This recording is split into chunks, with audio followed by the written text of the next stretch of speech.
How did you launch him 80 feet in the air? You told me to boat flip him! I didn't tell you to launch him 78 feet in the air. I flipped him in the boat, didn't I? Send it to the moon. I sent it! You said boat flip him! Oh, yeah. Do you fish? No. You know, people who don't fish think that fishing is lazy or boring, but it is the complete opposite. There are 100 little decisions to be made, variables to be considered, and you're never quite sure what made the difference. Did I cast too high, too far to the left? Did I reel it in too slow or too fast? Is the lure too shiny or too dull? Do I stay here or should I go over there? And you know it's not luck, but you do not know by how much. Because I am never, disappointed out here because I don't expect anything, because anything is possible. I can be hopeful out here, even in failure. Because I know if I just go out there around that tree, it might be different. Something might be different. Something I do might make a difference. On my property, you didn't win shit in my yard. Wait. All of you. Daddy, chill. What the hell is even that? You're listening to Fishing the DMV with your host, Thomas Ahrens. Fishing the DMV is brought to you by Jake's Bait and Tackle, located in Winchester, Virginia. If that doesn't get you jacked up, I don't know what will. Good morning, everybody. Welcome back to Fishing the DMV. I'm your host, Thomas Ahrens, and we are live from day McThree of the Bass Fishing Show, the Richmond Expo. We are having an absolute, we're waking up today because apparently there was like 6 people that came Friday and about 100,000 that came yesterday. It was insane in here. It kind of looked like one of those scenes from like The Walking Dead where it's just a wall of people. It's awesome to see that kind of support for this local show. So I'm still kind of recovering from a late night yesterday, but we are here. We have internet. Thank God, thank Allah that we have that going on here. And to really start off this show, we have 2 individuals, 2 almost like they're making their own legend. I'm not gonna say they're legends yet, but they're starting to carve a niche for themselves.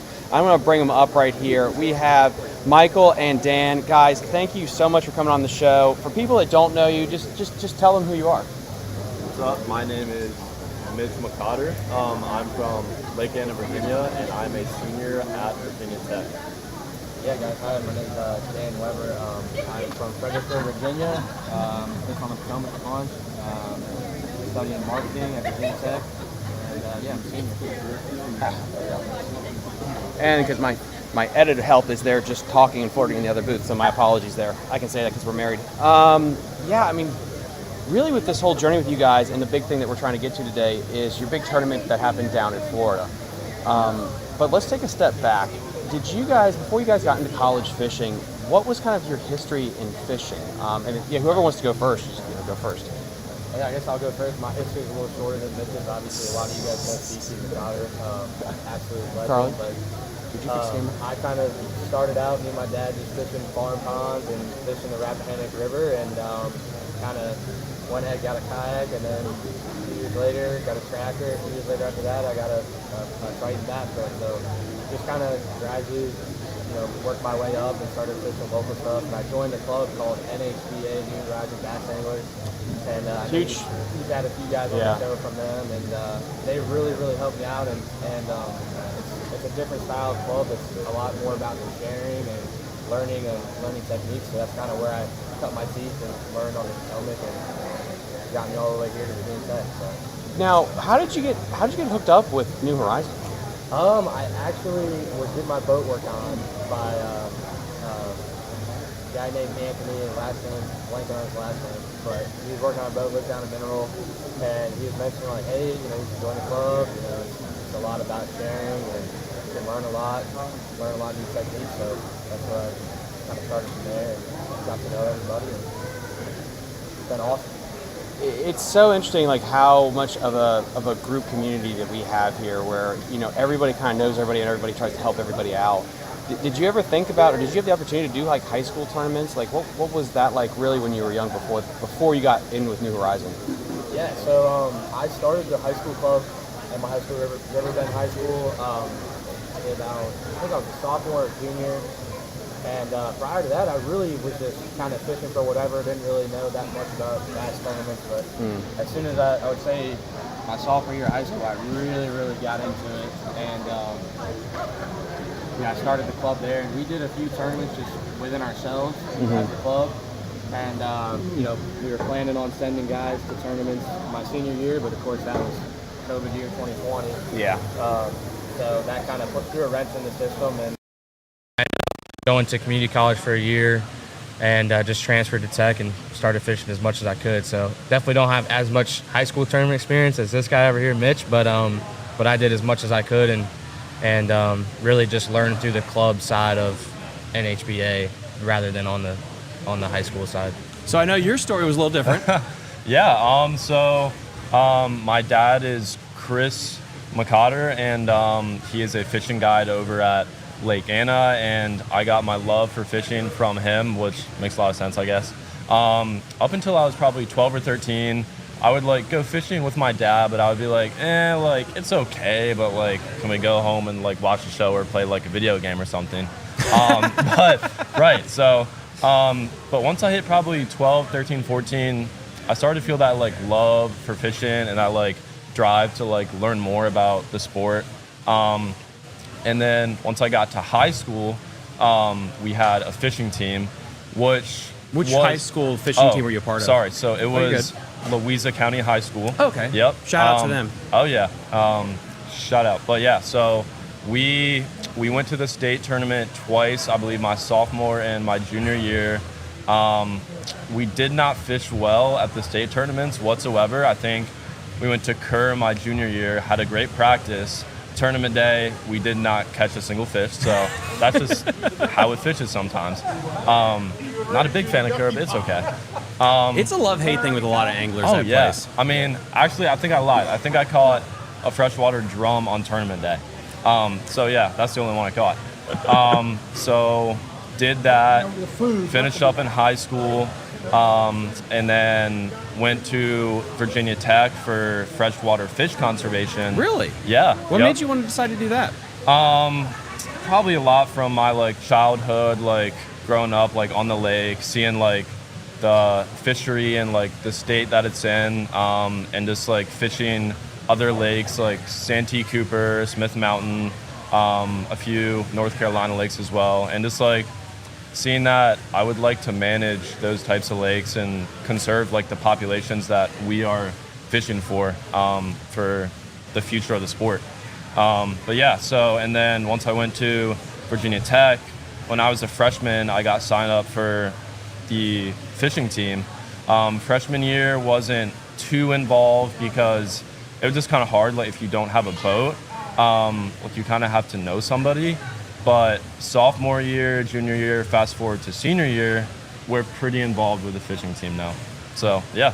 What for people that don't know? No, so my history is a little bit different than yours when it comes to college fishing. I had a really small school where we just had enough to get one team together. Right. You're with a big D1 kind of college fishing program. What is that kind of like in the inner workings? Is there one team? Do you have like tournaments before the big tournaments to see who goes? How does all that work? Right. So we are a very big school, but we are not as big of a fishing team as you might think. But we have a very rich history. In fact, I don't know if a lot of people know, but we won the national championship in 2007. There were some absolute hammers in 2007 that were on the team.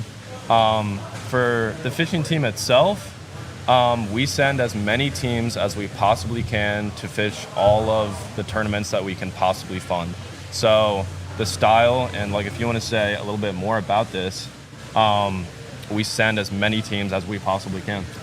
Yeah, to kind of piggyback off that, we try to share the wealth is what I like to say. We try to take our money that we have. We're not fully funding one or two teams. We're trying to just maybe give everyone a percentage discount basically off of their trip, so that we can send 4, 5, 6, 7, 8 teams to a tournament rather than just fully funding 2. So that's the way we kind of look at it. We're trying to get as many people out there as possible. And this year we're sending 6 teams to the Bassmaster College Series Trail, all of them. And then I think we've probably got about 6 or 7 that are doing a handful of the MLF events. Obviously it's a challenge. If you look at the MLF schedule, I think there's 9 total this year, and I would say 6 of them are 12+ hour drives, so they're doing stuff in California now, and it's a little different than it was 3 or 4 or 5 years ago. They used to come to Smith Mountain a lot, which we love because right close to home, but I'm late. So it's kind of just changed the dynamic of where people are traveling towards and where people are planning on fishing. So we're trying to just keep making a name for ourselves and keep wanting the tournament trails to come closer to us because we send so many people out to the tournaments. How does that work? So when I did it, and it was under the FLW umbrella, and this is way back, you had basically your regions. We were part of the northern region, and you'd have, I think it was like 3 or 4 tournaments in your region you could go to, and then you had to finish in, I think it was the top 10, top 15 to qualify for the regional championship, and then from there, it was like the top teams go to nationals. Has that changed a little bit, how that how that whole structure is? Yeah, so I think it was, I don't know if it was 2 years ago or if it was 3 years ago. But they went from a regional style thing like you're talking about to a one circuit for the whole country. Oh shit. So now that, there used to be, I want to say 4 or 5 different regions. There was a central, southern, we were in the northern, I think, and then there was like one more, something like that, where they would have, I think, 3 tournaments per division. That's the way it was 2 years ago. And last year, I think they changed it to just having one national trail, and I'm sure that was a business decision that needed to be made. And obviously, we don't bring a ton of money in from a college standpoint. I mean, there's tons of boats, but it's not as much on the sponsorship side, I'm sure. But yeah, so they changed it to one circuit for the whole country, and that obviously just changed the dynamic. Like I said, a lot of the tournaments are farther away because they have one trail instead of one regional trail that we focused on previously. So it's definitely changed. Now, we mentioned Major League Fishing's trail. Do you guys just fish MLF? Do you also fish the bass, or how does that? You can fish either side, and it's not like you're fishing Major League Fishing, like you're not allowed to fish like for the other side or anything. Like you are completely fine to fish either side. There's not like a bar or anything like that. How'd you two meet? We met. Also, actually, I got an email from Dan, not like a text or like a DM or anything like that, an email when I was a sophomore and when you were transferring into Tech, and you probably sent it to like most of the guys on the fishing team, but like it was, hey, like I'm Dan Weber, I'm transferring to Tech, like I'm gonna be on the fishing team, can we like link up, fish, and like so I can get like connected with a few of the guys like on the water, which was like the best possible thing that he could have done, but it was just pretty comical that was in the form of an email. I gotta thank Logan Reynolds. He was the president when I first got there, and he seriously helped me out a bunch with just kind of getting me connected with the guys, and he definitely helped me out a bunch, so thanks to him. But yeah, when I got there, I think kind of joined up with the team, kind of went to the first few meetings, and I also was playing club lacrosse at Virginia Tech as well, so it was pretty challenging for me to balance because a lot of times the meetings were right during practice time because they fell in the evenings, so it was a little challenging for me to kind of insert myself and get to know people right off the bat. But as I got there and was able to kind of get in with the lacrosse team and get in with the fishing team, I was just able to just build my network of friends, and now me and Mitch live together, and we live with 2 other guys, one on the fishing team and one not, but it's been awesome, and we kind of have a cool dynamic at our house, and so it's been good. Thankful for email. We got Billy Coles in the chat. Billy Coles. I remember when email was cool. Stop dating yourself, sir. Stop dating yourself there. It's funny. We're going to get to the big tournament then. What is your, before we even get down to the lake, have you seen this place before? Was this your first time? And then how did you go, what was your game plan before you even touched the water? Go ahead. I fished the national championship with Ryan Feehan, another guy you had on the show. Oh, wow. I think the year prior, and that was on Lake Toho. So had been to Florida, but never been to the Harris Chain, and I think we ended the semester of school.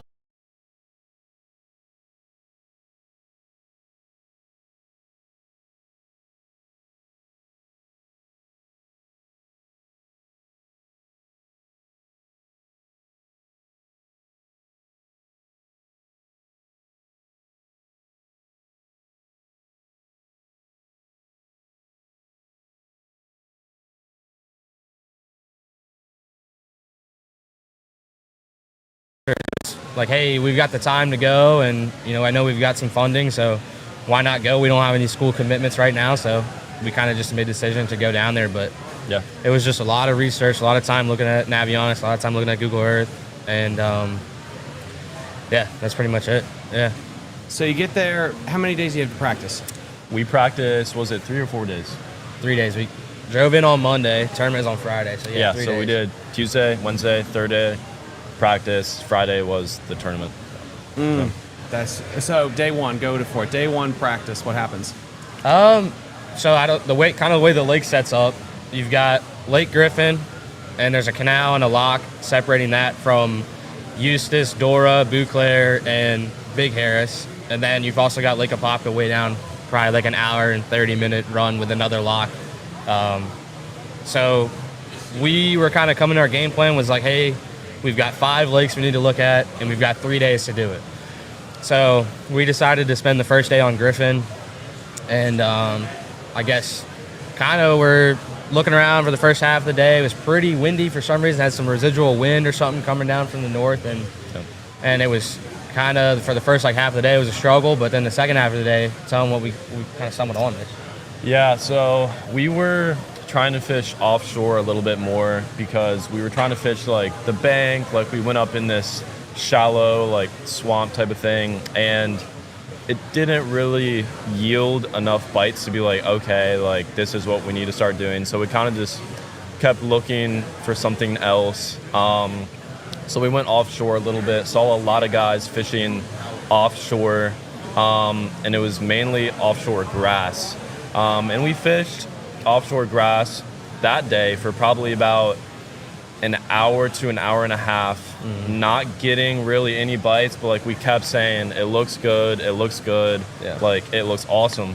And then we saw someone pull up in front of us, have some success right up in front of us a little bit. So we just kind of floated with the wind, and after he left, we kind of just kept on floating like into the area that maybe he was in, and then we got on some fish.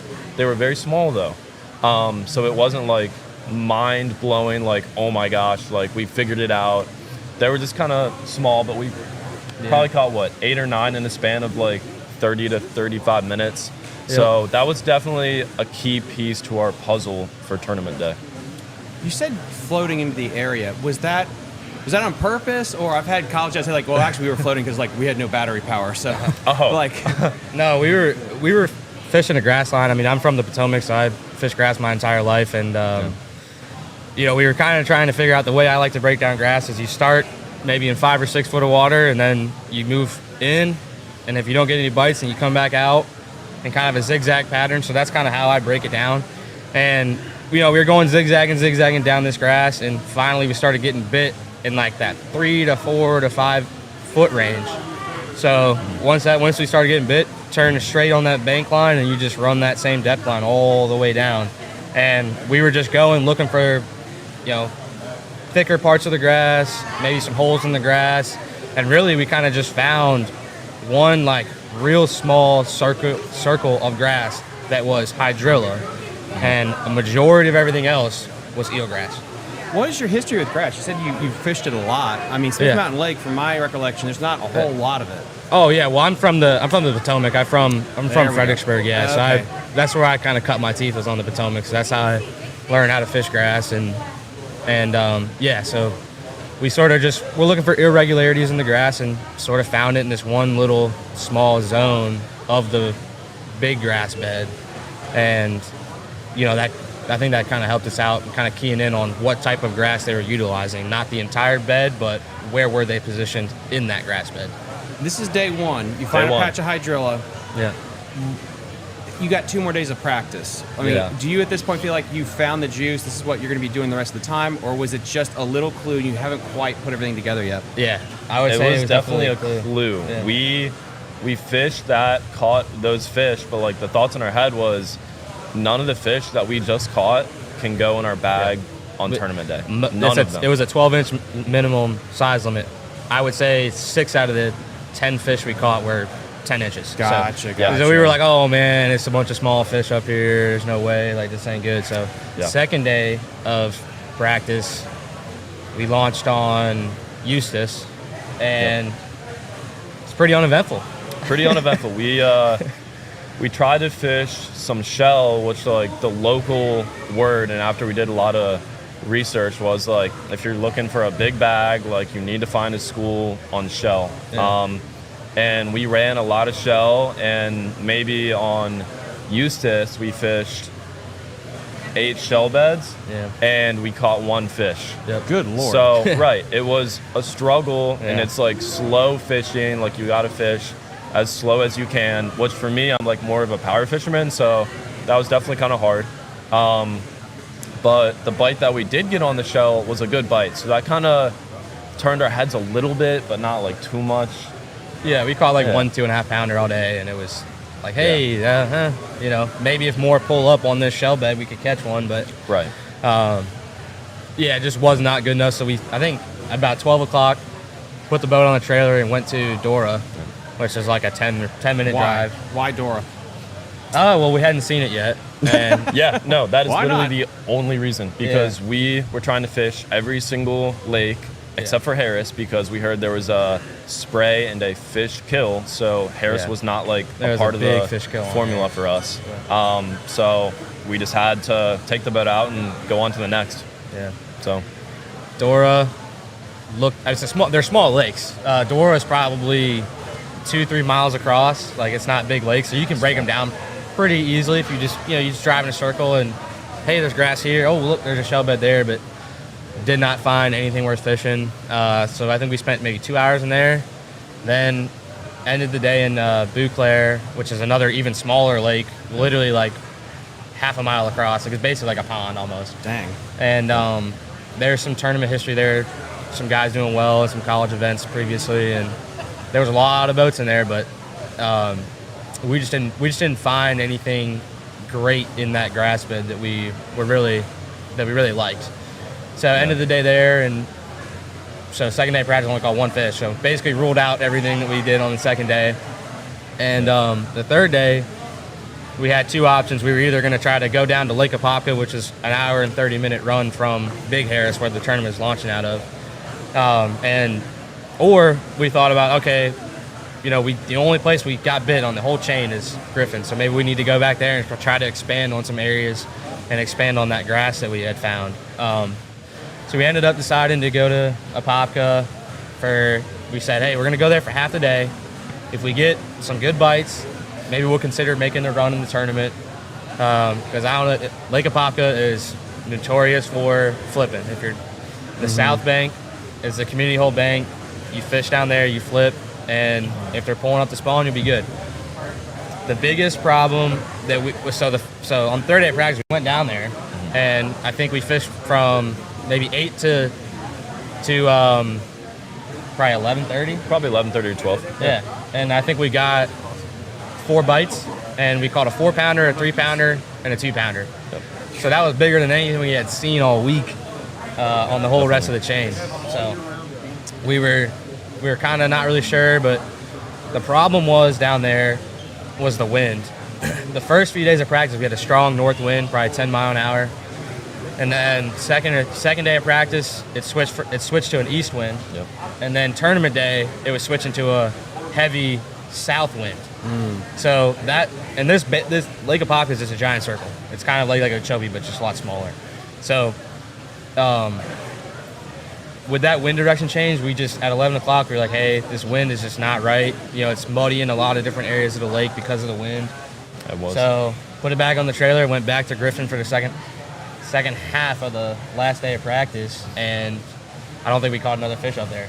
I don't think we did. I think for that lake, we had like another section of the lake which people call the swamp or like the marsh or something, right? Yeah. And Dan was in love with it, which I liked was it in there. completely fair because they were good, like thick mats, hyacinth mats maybe, Yeah, like hyacinth, pads, yeah. grass like all the way up to the surface, Crystal and clear water. Wow.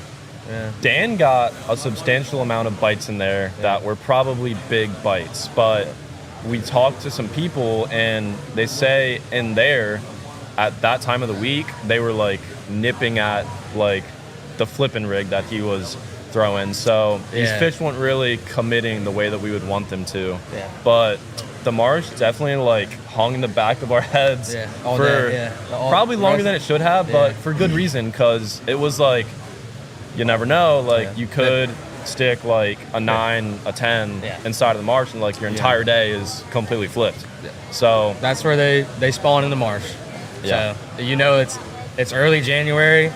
If you got a couple warm days, they're quick, they get in there, they get under those mats, they get ready to spawn. So we kind of thought that that's definitely where they're going to end up, but we weren't sure if they were in there yet.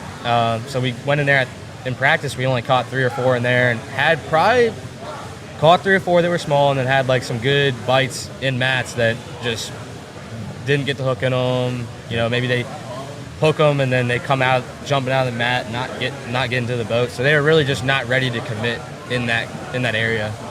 So I think night before the tournament, we were kind of deciding if we wanted to make the run to Apopka or make the run back up to Griffin. Yeah. And this is Friday. This is after day 3, right? Yeah. Yes. So this is Thursday night. Yeah. So Thursday night. This Thursday is night. where I think a lot of tournaments, everything really happens is the decisions. So you're up there like 2 o'clock in the morning making this decision. Like, what were both of your thoughts right then when you guys were having this conversation? So, one of our first thoughts were we need to go get dinner first and then we'll make our call, right? So we did that, and this guy walks up to me at the restaurant, like right in front of the hotel, and is like, you guys like need to go like over here, fish over here, which somewhere that we had not fished the entire week. So I was like, my head is just like spinning right now, because what he said makes sense, but like what we've seen with like the water temps and like the way that the week was gonna set up, like it just did not make sense. So for a second I was just like, oh my gosh, what the heck are we gonna do? It was like, stop, like, oh my gosh. Yeah, so, but the decision that we made came basically from what do we have, what do we not have, and we did not have a lot more than we did have.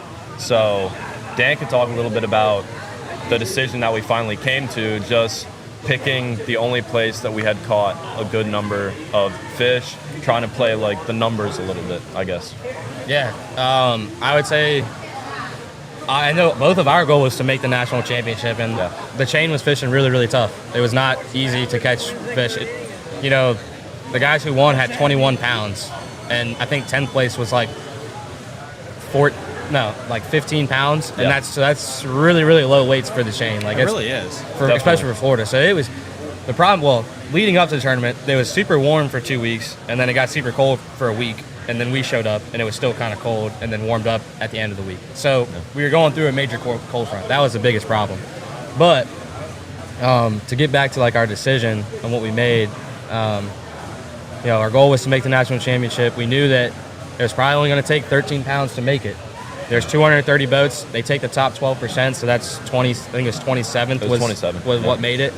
So we said, hey, if we can go up there, catch a good limit, get a couple good bites, we'll be fine, and we'll make the national championship. So that's kind of where we were going. We thought maybe, you know, the bites we got were bigger down in Apopka, but it's a big gamble going down there. So we decided just to run to Griffin on the tournament day. Yep. And tournament, we got our text. We were boat 41 out of 230 or something like that, and that really helped us out because I think we were second to the lock. This lock holds 9 boats, so they let one flight through the lock, and we were second. We were the second flight through, so we were 13th in the lake, boat wise, and we were able to get to our spot pretty early in the morning. It definitely helped us out. It made a difference.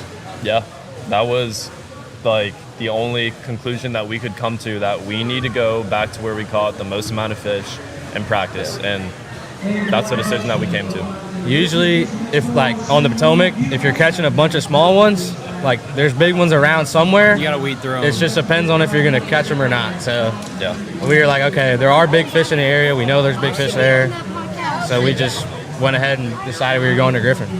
And that's the biggest thing about Florida versus like a Texas, and that's what I've heard acknowledging is Texas. It's like the 6-pounder is just school together, but Florida, the Potomac, the grass, it's you catch a run, it kind of is a tell that there is a bigger one there, but it's that camping. You got to just weed through them and have patience. Yeah. Which I think is why Florida anglers do so well on tidal and vice versa. There, it is something special. But so yeah. I mean, you're there. Like how did the day progress then? So for tournament day, probably took us like an hour and 15 minutes from launch until we got to where we wanted to fish on Griffin, right? Something like that. Yeah, so we got to our spot that we wanted to fish. Started out pretty slow, if I remember correctly. That same guy that we saw in practice pulled up a little bit up from us, but on that same like line of the offshore grass. And he catches again 2 fish like right in front of us when we had not yet caught a fish. I caught one on my 3rd cast. Right. So And then then it's you're- like yeah. tournament day, and like a guy is catching fish in front of you, and you're like, oh my gosh, like this kind of blows. But things started to heat up. Like the sun has had to get up a little bit. The day had to progress a little bit more, and then we started getting bites, and then that's when all the other boats, as they were coming through like all of the locks and stuff, we probably had 20 to 25 boats within 500 yards of us at the peak of the fishing of that little area. Wow. Yeah, it was a lot. It was like Belmont Bay on steroids, pretty much. Belmont Bay on steroids, I would call it that. That's absolutely insane. Yeah. So Yeah. when did you guys think like you had a thing then? During the day, like, was it like you stick the first one, put it in the live, like, all right, we're good, like this is gonna work, or is it like the whole day, even when you kept putting them in the live well? We caught. I think we caught that first one was like maybe a 1.5 pound fish, just barely, just keeper. On like the 3rd cast, I'm like, oh man, here we go. They're gonna start biting quick here. And then we had a drought for probably like an hour, and then we kind of had a bunch of waypoints of where we had caught fish on that line, and we were going back and forth, and we come back to this one like waypoint that was kind of like in between the rest of them, and I think we kind of roll, get a little closer to it, and Mitch hooks up with a big one. Yeah, it was like a 4, maybe 4.5. That's a solid one. I would say as soon as we caught that fish, we were like, okay, we're not going to weigh in like 7 pounds, but it wasn't like, okay, like we have a chance to qualify. Yeah. So the way it kind of worked is we pulled up, caught that fish in that same spot, then we started working our way up the line, and then we came back down, and then right at about that same dot is where he hooked up. So we're like, okay, they're utilizing this specific area in the grass. Definitely. So we put the boat in park, sat there for the 5 hours, and just worked our way up to that almost 15-pound bag. I think it was like 14, 13 we weighed in. Yeah. That's freaking awesome. And yeah, everything we caught, everything we weighed in was within like a 50-yard circle of grass that ended up being that it was just right there. And just fishing a Texas rig worm slow.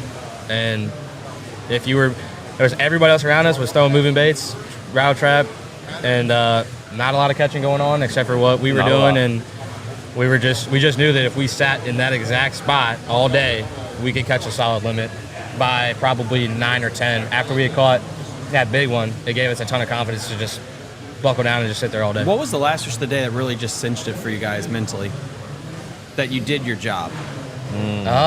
Shoot.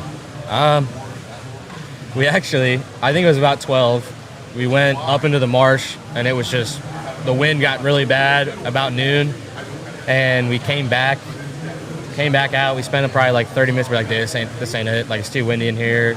Like, mats are getting blown around. Like, it's just not looking right. So went back out to the grass and culled up one more time from like a pound fish to probably like a 2-pounder, maybe like a pound cull. Maybe it was like a 2 1/4. Nothing. Maybe it was like a half-pound cull or something. And we knew like, hey, we got to go now. That was probably at like 1, or our check-in was, what time was our check-in? Check-in was 3:45, I believe, and I think we left at 1:45. And you have to go through the lock, and then we have to go through the no wake section, which is extremely long. And it's funny because like a lot of guys, well, not a lot, but a few, maybe they didn't see like the no wake signs or something, but they make sure that they want to get to the weigh-in first. So yeah. Funny. We got passed in the no wake zone a few times, and I was pretty mad about that. Hey, it's a no wake. Like, if you're passing me and I'm going 6 miles an hour, you're obviously going a lot faster than me. But yeah, that was interesting. So I think at like 1 o'clock we had a bad experience, or a lot of people did. We actually didn't get caught. We were fishing the national championship the year prior. We locked down to Lake Kissimmee, which is another like a 15 boat lock, and there was. In that tournament, the first day, there was like 50 guys, 50 teams that didn't get back because they got stuck in the lock. Wow. Waiting for other people to get through. We knew the lock took about 15 minutes, so we said, hey, we got an okay bag. Let's just go back. Make sure we get there on time. We do not want to be late. Every minute you're late is a pound penalty. So, which would have been awful. Yeah. Right. So if you're 15 minutes late, you got 15 pounds, you have 0 weight now. So Yeah. So then you get in there, you get your bags into the tanks, they're starting to call numbers, and you're getting a vibe for like the weights and everything. Yeah. What's going through your head from the point that you're in the tank getting closer, you weigh your fish, and then you're waiting for the final tally? Well, let me say this. I thought personally we had 11 pounds to maybe 12 pounds at the maximum. Did you weigh your fish as you put them in, or you just throw them We in the did tank? not. Oh, okay. Yeah, okay. so we weren't sure. Yeah, we were pulling them out the live well, putting them in the bag, and we're like, man, like that one looks a little bigger than we thought it was. And then, Definitely. Which that never happens to me. Usually you pull them out the live well and you're like, man, that one, I thought that one was like a 3, and it's really like a 2. Yeah. So it ended up that our fish actually were bigger than we thought, and brought them up to the tank. I think we were an early flight, so we weighed in pretty early on the way in, and I think when we weighed in, we were 3rd place. Yep. And by the end of the weigh-in, we finished up in 13th. That's freaking awesome. Yeah, there was a guy in front of us in line that he had like a 11 pounder and his total was 15 pounds. He had and it was 3 like, fish. Oh my gosh. And he made the national championship off 3 fish. Off That was 3 crazy. fish. Yeah, that was That's cool. insane. Yeah. Yeah, so that was awesome. Yep. That's a great way to start the year. It really is. Definitely. What is your mindset now that you got that out of the way? You had that good finish. You kind of locked up some spots. Like, how does that make you guys fish the rest of the year? Definitely gives some confidence. That's for sure. Now we're transitioning next week. We're going to Lake Murray. We're leaving on Wednesday. Going to get 2 days of practice and then 2 days for the tournament for the Bassmaster College Trail. So we're really excited for that. Our next goal is to make the national championship for the Bassmaster side. Now we've made the national championship for MLS side, and that's really, I think, our goal. And Absolutely. it'd be nice to make it just on one tournament, but it's a 3-tournament series, and I really want to make it at the end through the Angler of the Year, Team of the Year qualification. I think it's top 20 they take or something like that. Yeah, I can't remember the exact number, but you got to be in the top 20 at points at the end of the three tournament season, and that's really what I want to do, just to prove that, hey, we can catch them here, we can catch them in Kentucky, and we can catch them at Saginaw. And that's really, I think that's where my eyes are, and that's where we're focused on. Repeat that again just for everyone at home. So what are the 3 lakes that you have to basically kick ass in to hit the top 20? Yeah, we're Murray, Kentucky, Saginaw Bay. Ooh. So clear, I don't know how Kentucky's fishing. So you got clear blue-black herring, clear blue-black herring, largemouth. You got smallmouth on the schedule. Those are kind of the same a little bit. Kentucky, I don't really know much about. I know it went through a big drop in its quality. Is it bouncing back? Have you guys been there? The smallmouth are big. The smallmouth are big right now. I know that there were some tournaments last year, guys catching spawning smallmouth a lot, and that's kind of what dominated the event, was very smallmouth heavy versus 10 years ago it was all largemouth on the ledges, but they got a bunch of carp in there and they messed it all up. But we're going there mid-April, so I think we shouldn't have a problem. What they do in April is if it gets a lot of rain, they'll bring the water up and it'll fish pretty similar to Kerr Lake when the water gets up in the bushes. So I've got some experience on Kerr. I know you got some experience on Kerr. So I'm hoping that they keep that water up and it stays a little warmer. Those fish get up on those buck brush, and we can just go flip away. That's what I love to do. So which one on the schedule are you the most worried about, or is giving you the most like anxiety? It's got to be Saginaw, right? Really? We both grew up going to the St. Lawrence River every year, summer vacation trips. So I have a lot of confidence in my ability to catch spawning smallmouth, and I know you do. So definitely, if they're on the beds up there, I think it's going to be definitely a shootout, and it's going to be, if the weather's right and it's not super windy there, then it'll be fine. If they're not 8-footers in the bay, you'll be good. But yeah, I think for that one, it's just like the travel and like getting up there, like hoping nothing breaks, like we don't pop a tire, because we're 2 for 2. Lake Hartwell in the fall, and coming back from Florida 2.5 weeks ago, we're down a tire both of the trips. So So if there's anyone out there that wants to sponsor these 2 men in a tire deal, that would be awesome. Come on with it. Yep. We need some tires. We need Come tires. on with it. Dan, Michael, guys, thank you so much for coming on. I know you guys are super busy here, you know, helping out with the booth, and I want to make sure you plug Woods and Water and all your sponsors too as well while we're here. Right. So shout out Woods and Waters. Obviously, that's my dad. Always thankful for my parents. So thankful for his mom and dad too, to let us to go and fish all these crazy places. But we wanted to talk about the newsletter that we will be making for the fishing team. And if you want to say a little bit about that, Dan. Yeah, we come up with the name. It's called Hokey Bass Bites. That's pretty dope. I like that. Yeah, so it's going to be a monthly newsletter. Just kind of keep everybody up to date on what we're doing, kind of what we just did just now.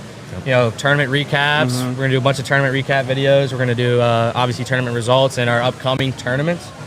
So we're trying to showcase what we're doing to the community, and we're also going to try to showcase what the community is doing, like yourself. Maybe we'll get you on for an article on how you started in college fishing and how you founded the team. And we're really looking for people like yourself, people like this month we actually have Billy Coles coming on to talk about Smith Mountain Lake. Pretty Good cool. job, Billy. So yeah, we got him coming on to do an article for us, and we've got, you know, of course, we've got a bunch of people from Virginia Tech that used to fish for us that are big in the industry now. You look at Jody White, you look at what's his name, the biologist from North Carolina, Preston Christmas, I believe. Christmas, David like that. Bryant, Brett Thompson, who was like the founding father, who we met yesterday. Yeah. He was on the national championship team, so that was awesome. Yeah, so we've got a ton of alumni that are big in the fishing industry and outside the fishing industry. So we're trying to do alumni spotlights, angler spotlights, and community spotlights, just to try to showcase Virginia and kind of just build a better brand for ourselves is really kind of our goal. So we've got to sign up here at the Woods and Waters booth. If you guys want to come over and sign up, you can come see us at Woods and Waters booth. And of course, you'll find us online on Facebook and on Instagram at Hokey Bass. Yep. And yeah, thanks for having us on there, and Thomas, and I really appreciate it. Absolutely, yeah. And if Yeah, I can help thank you out you. with your newsletter, I'd love to be on just to help support you guys any way I can. Yeah. Again, please follow these young gentlemen in their endeavors this year. It looks like they're really set up for success, and I think this is going to be their they're going to be their year. So, guys, here's kind of the boogie as we're going to get going here. We're going to take about a 10 to 15 minute break before we get set up again for our next go with everything. Our major goal, I know we have about 40 people between Instagram, TikTok, Facebook, and YouTube watching right now. We're trying to hit 50 Patreon supporters right now. We're only about 5 away from that. That just helps keep the lights running since this all comes out of my 401k right now. So just to break even, that'd be kind of nice. So we're going to take that little break right here so we can set up our live streaming equipment so we can finish going booth to booth. We have Billy Coles coming on later today. We might have New River coming on, and we might have the Virginia Department of Natural Resources on as well. So we're going to go to a quick commercial break, guys, and we will see you guys later.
You're listening to Fishing the DMV with your hosts, Thomas Ahrens and Jared Mounts.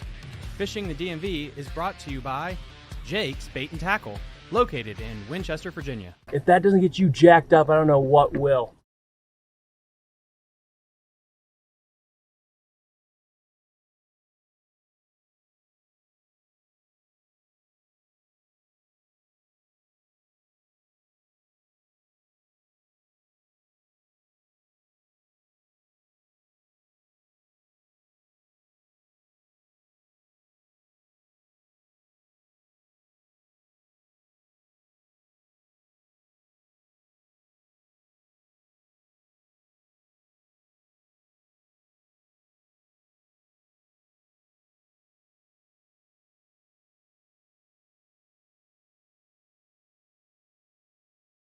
How's everybody doing? We are live from the Richmond Bass Fishing Show, day number 3. We had a fantastic interview earlier this morning, and we're getting ready to do a little bit more of a walkthrough. Okay, this is all brought to you by Fishing the DMV. If you guys would like to, we need all of your support. So please like and share this. It really helps promote it in the algorithm. You know, and a huge round of applause to Carly and Jared for everything that they do. We're gonna go live to them right now, and we're gonna get them dialed in here.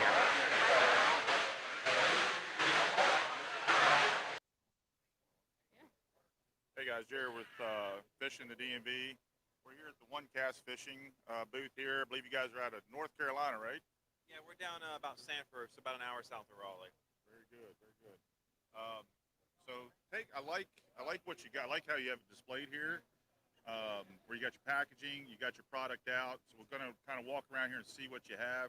But like this picture here, it looks to me like everything, when you say snagless jigs, everything's gonna be kind of Texas rigged, so that it's snag free. It's exactly what we did. So several years ago we started doing the weedless nets, and then we're like, why can't we do a full-size jig? So we went to work on developing a snagless jig, and that's exactly what you do. You just Texas rig your plastic on there, so that way it's weedless. Look, we all know nothing's impervious to getting snagged. That's right. Even if it's called weedless, you can get some weeds on it, but it comes through cover a whole lot better, and you'll snag less up on it. Let's start with what you just said, the Ned, because I noticed too that Jake's our customers. Some of them haven't seen this style of a hook for a Ned. Everybody loves a Ned rig, but kind of talk to that. We'll start with that one and work our way around. Don't worry, guys. I know the volume's a little bit low. I'm going to run over to the mics, and I'm going to go fix them. Again, I'm going to go fix the mics. They're a little low, but don't worry. The volume is going to get louder. That's one-aught EWG hook. So ultimately, you just rig it like a Texas rig on here, and it will sit up, right up on the bottom, just like your normal Ned will. Now that plastic's one that we offer, but we know a lot of folks like the Elastec, so the Z-Man stuff works great on here as well. I personally switch back and forth. Just depends on what the fish want that day. And our river guys, I mean, they love throwing a Ned, but you get hung up on these rocks, and so that's perfect for that. Maybe just work around here and just kind of talk to each of these as well. Yeah, absolutely. So this is our snagless jig series here. We've got it pretty much in every single way you fish a jig. We've got a flipping style, a football, a swim jig, even a punch jig. And each one comes in 3/8 or half ounce, 3/4 ounce. So shallow out to, 20, 30, 40 feet, however you want to dip it. Where you can see there, that's one of our flipping styles. That's a half ounce. That's one of our Black Hawk crawls on there. But you just Texas rig it on there and just cast it out. However you like to fish your jig. If you want to hop it, you want to drag it, you want to swim it, extremely versatile. We have the same thing on our bladed jigs. So obviously, if you fish a lot of grass, you'll have some grass skin on the blade here, but when you pop that rod, usually that comes off. And I was personally surprised at how well it came through grass without that exposed hook.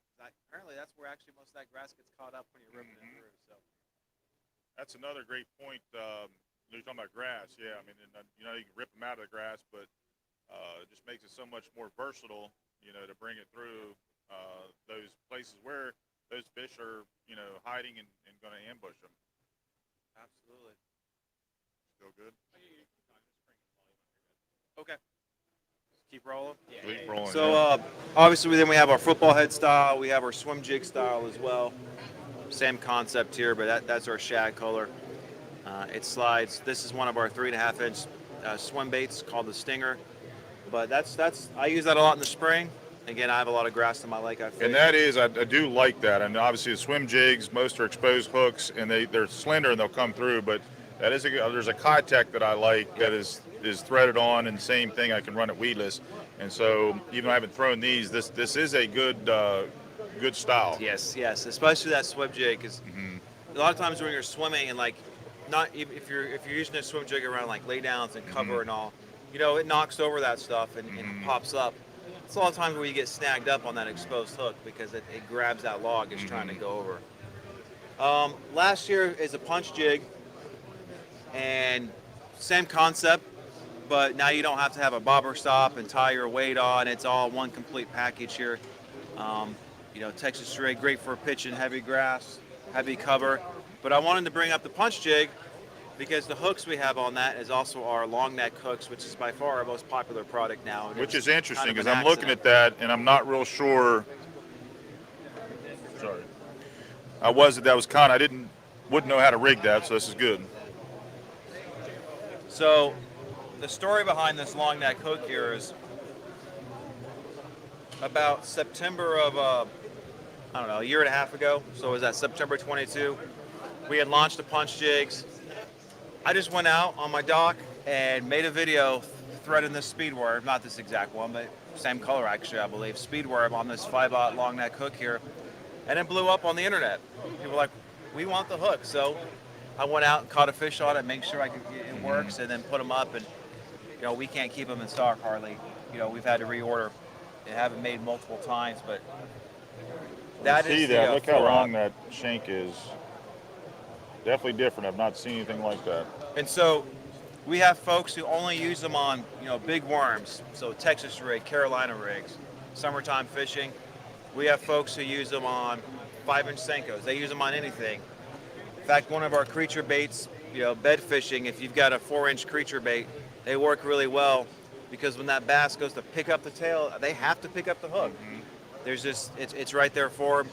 And then we have folks who only pull them out of the tackle box when they're short striking. And we've had multiple anglers come up to us say they've saved their tournaments because they went in their box and swapped hooks out for that specific circumstance and saved their tournament. So I like to tell folks it's a tool. Every piece of fishing tackle is a tool in your tackle box, and there's a right time and right place to use them. And it's a bad day on the water when you don't have that tool. That's and you right. need it. That's right. And I like it again because it's something a little bit different that you probably haven't seen out there, and people are always looking for something that's new or different. Yep. And the application of that, how to fish it, it's good information. Where can people find you in North Carolina? We're down located on Sanford. We do primarily most of our sales online, so onecastfishing.com. All socials, so YouTube, TikTok, Instagram, Facebook, it's all at OneCastFishing, so pretty easy. You can probably Google it and they'll all pop up there. So. And you're veteran-owned. Yes, Are you yes, the veteran? Sir. Yes, sir. Well, thank you for your service. We appreciate it. So I appreciate that. I got it about 3 years ago. At the time, this was a side hustle. I was like, let's chase the dream. It seems to be doing well enough, so that's what I've been doing the last 3 years. Good for you. And what better way to support that? And that's so you've done a lot for our country. So we good way for you guys to pay it back and pay it forward. And thank you. Thank you for sharing with us. Well, I appreciate you coming over here and filming and help get the word out because that's right. As small businesses, that helps a whole lot. It does, definitely. Yep. Support local, support small businesses, and again, thank you for what you're doing. Appreciate it. All right. Appreciate it. Good to go. Awesome. Thank you. Yep. Very good. What's up, big dog? What's up, buddy? How are you? I'm doing good. That's Any good word today? I mean, wall to wall. Are we talking right now? Yeah, you're talking, ladies and bro. gentlemen, boys and girls, here we are live at the 2024 Fishing Expo in Doswell, Virginia. Ladies and gentlemen, this place is stacked up like cordwood with deals on top of deals. And I mean to tell you what, if you don't get here right now, get your life right and go to, I don't know, I'm just talking, man. It's a great show, great people. This is probably one of the better shows, in my opinion. The Raleigh Fishing Expo is phenomenal. This show's phenomenal. If you're a vendor and you want to be a part of a show like this, you want to go to ncboatshow.com or contact one of these cats to put you in contact with this piece of gum that's about to fly out of my mouth. I'll take that right there. But Les, what's his name? Les Gray, maybe? Yeah. That's the guy that does all this. I'm the guy that's awesome. I come out here and run my lips, shake my hips. I do little Eskimo kisses to people that want it. And then I went to jail 2 years ago for doing that. But I'm a renegade, so I still will give a little Eskimo kiss. All right. See, he turned away. Did you say ooh? Okay. That's not nice, all right? It's 2024. We're allowed to be like that. Anyways, come to the fishing show. Come buy stuff. And I'm tired of talking. Thank you, buddy. All right, man. Have a good one. Toodles.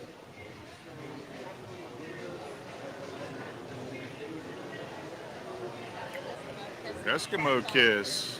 We're going to come back here to New River Outdoor Company. Check this out. People are always looking for guide service. They're a good one.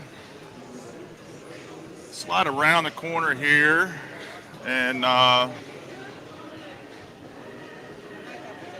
slide down here. Put these guys on the spot.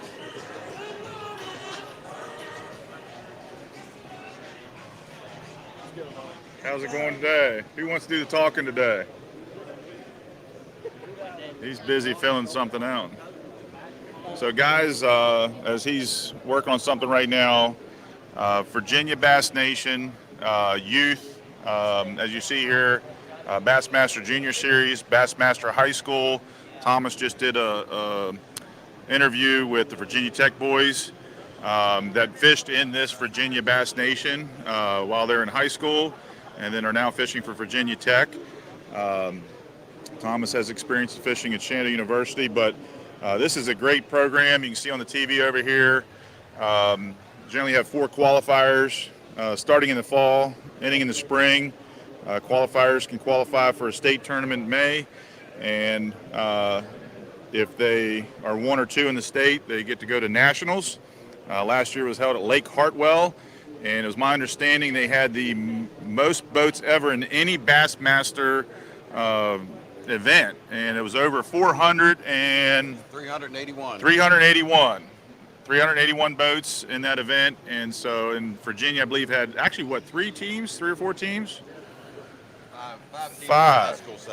Five on the high school side. 3 on the juniors. And 3 on the junior side. So 8 teams represented at that. It's just a great experience. Us old timers always say they didn't have anything like this when we were young. But for any young person that's interested in fishing competitively, where can they go? Where can they go to? Come on over here, Carla. When she speaks, people listen. She doesn't like to, but if there's an angler, young angler, elementary, middle school, high school right now is watching this and says, you know what, I want to do that. I want to get on a boat and fish competitively. Where do they find you guys? We have we're on Facebook. We're on Facebook, Bass Nation of Virginia Youth. Mm-hmm. We are also connected through the Bass Nation of Virginia website. Mm-hmm. Of course, you can reach Jack, and his email address is probably the best way because I'll be the one responding. And that email address is gonefishin567@gmail.com. And they're very good about when you reach out to them, what he'll do then in turn, kind of see where you live geography-wise, and then they know all the teams in the state, and then they'll reach out to 1 or 2 or 3 of the programs in that different area, and they reach out, and I'll get an email from them and say, hey, we got somebody interested in your area. Do you have a spot for them? And then we determine if we do, we get you on that team. If not, like between us and Lake Ann Elites, one of us will try to pick that young angler up and get us on the team, get them involved. What we always say, a couple things they need. They need a partner that is in their same age. When I say age, elementary and middle is a division, junior division, and if you're 9 through 12 grade, you need a partner in that age bracket. 8th graders can fish up. They can fish up, and it's basically to help you stay together. If y'all fish well together, you want to stay together. The closer you can get in your grade, the better off you are. So, with that being said, but then the other thing you need is you need that partner. You got to have that partner, and then you have to have a boat captain. Right. And so if your dad has a boat or you have a friend that has a boat, and that's just an application process. You've got to have insurance on the boat, and once you get that, then you're eligible to fish. Correct. If you don't have a boat captain or access to the boat, you still reach out because we've got extra folks that love to fish that will take your son or daughter out. A little bit harder to find sometimes, but you need those 2 things: a partner and a boat captain. You get those 2, reach out to them, and we'll get you on the water. We can make it happen. Such a great program. These guys are all over the place. All 3 of them here. They run the tournaments. You're going to come to the scales and weigh your fish, and it's going to show up, and it's very competitive. The opportunities are just. It's unbelievable the opportunities these young kids have. So how many do we have? How many do you have in the state right now? Thinking we're somewhere in the neighborhood of somewhere between 280 and 320, 330 now. Wow. We took this program over in 2017, and from what I understand, we had 72 kids in the state. So we're trying to grow it a little bit. It's definitely growing. So it's credit to you guys and your team. Thank you. And we wouldn't be doing this if it wasn't for you guys. Jared, you're the best. I mean that. There's nothing like when you see these young kids come to the scales with 4 or 5 fish, and it's just, and all the families and parents. I mean, you'll get over 100 boats at a tournament, and then you probably have another 100 to 200 family members, moms, dads, grandparents, and everybody comes and they watch the weigh-ins, and it's just a great organization. Our Bugs tournament this past fall, we had a bigger tournament for the spectators than what the Bassmaster Open had at Bugs back in May of this year. Right. It was just unbelievable. Yeah. We needed traffic control out there. That's right. So it's a growing sport, but the opportunity for a junior to high school to college, all the way up in the adult Bass Nation, you guys help with that too. So you're all doing great things. We just want to thank you and appreciate everything you're doing. Once they become 16, a lot of people don't know, once the anglers become 16 years old, they can join and fish the adult side as well as the youth side at the same time. So it opens up avenues. We have an angler that when he was 16 or 17, last minute deal, got into our state championship on the adult side, qualified for state team, wound up in January the following year fishing Okeechobee in Florida, and he's moving on big time. It also opens up avenues. We have college coaches that come to watch, just like they do in football and baseball in high school. And they're recruiting kids and giving them scholarships and on their fishing teams at the colleges nationwide. That's good avenues to move up. Thank you. Guys, thank you so much. Appreciate you being here. Thank you, Jerry. Yes, sir. We'll talk to you soon. We'll be seeing you at the Chickahominy River. Yes, we are. Yep. Good stuff. Thank you, guys. All right, let's slip around the corner here and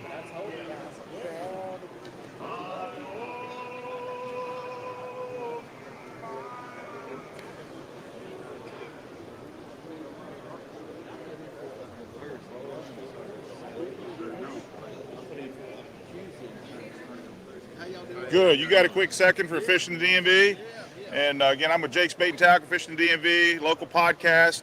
We're carrying some of the Profound lures at Jake's. Okay. And so for our viewers that are watching, live stream now, they're live, but they're going to also go back and watch it on YouTube. Why fish Profound? And what should they be putting in their boats? Well, everything with Profound, with the Azuma line, the clone line, is professionally designed. They're designed by our pro staff, and we really put a lot into our colors, the components, the hooks that are on it, just real high end on everything that we do at a very good price. Anything new?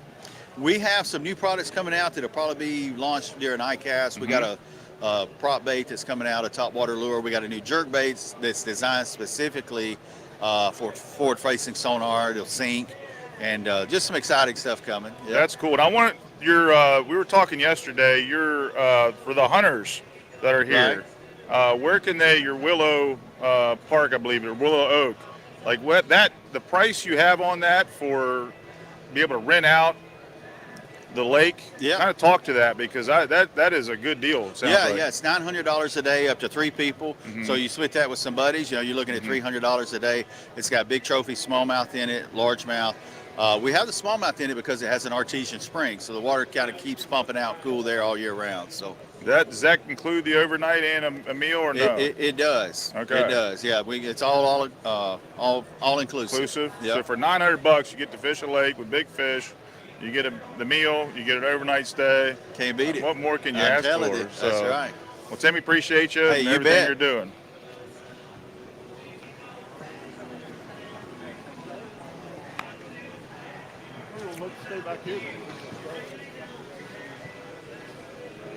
Just want to slide over here. The thing when you come, as you can tell, these vendors are, customers are stopping by, so we try to be patient here. And but we're going to be looking at here at the New River Guide Service.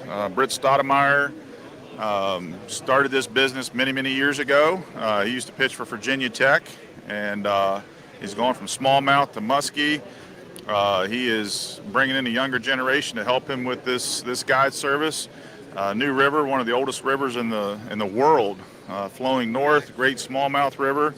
The Virginia state record is caught in the New River, 8+ pounds, and that's been many years ago, but still fishing good.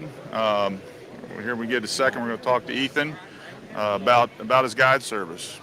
Got a quick second?